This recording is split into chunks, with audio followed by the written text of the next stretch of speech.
sarkana phammu hairaga phamma lepu hairaga lepa tawbiganu hairiba aikoina haijabadi praja aikoina pamjabadi census se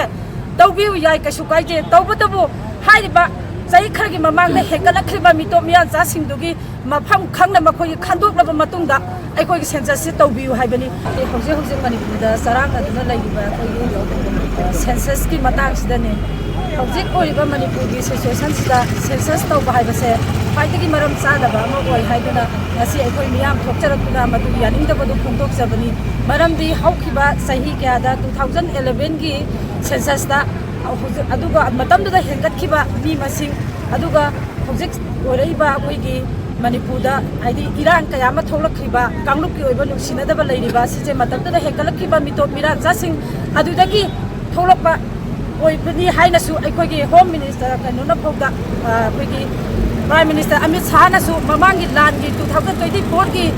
magi space amada su yaw kharba pot amaneba aduba oina adugi waroi salama mito miran jasing se khatok tringaida hojik hojik akoi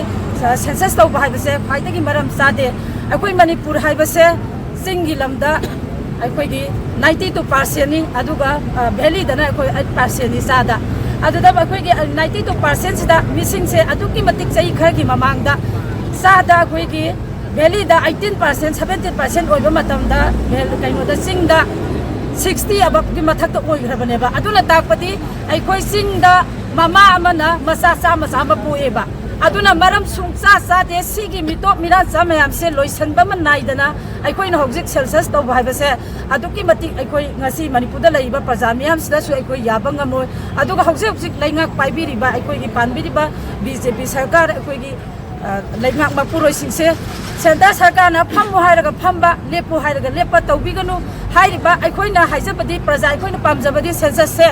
tawbiu yai kasu kaije tawbatabu hairiba chai khargi mamang da hekalakriba mito miyan cha singdugi mafam khangna makoi khandoklaba matungda aikoi gi census se tawbiu haibani adugi matakta inangna 2021 gi aikoi gi landagi hojik kangluk masen gi nuksinadaba nongma gi hekalai haidi district amaga changba yadri IDP me ama mi lising hupho gi matakta mayum makai thadoga lairi makoi su karamba makoi gi kaino se kamaina detail data phangduino ba makoi mayum da hanjannabagi policy sarkana tawri hai taw hojik phawda adugi akoi chapchabi su phangdri aduna akoina yam sangna haijaroi tasengna akoina ngasi miyam hawduna akoi gi yaningdaba phongtok jaribase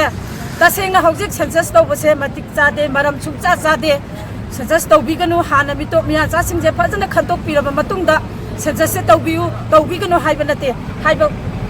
haiba koi gi kholawdo ngasi laingak ki mafam da thamjari roiba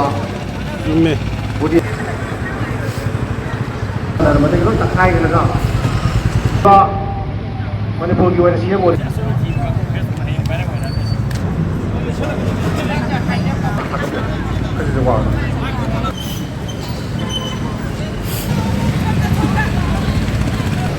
ngasi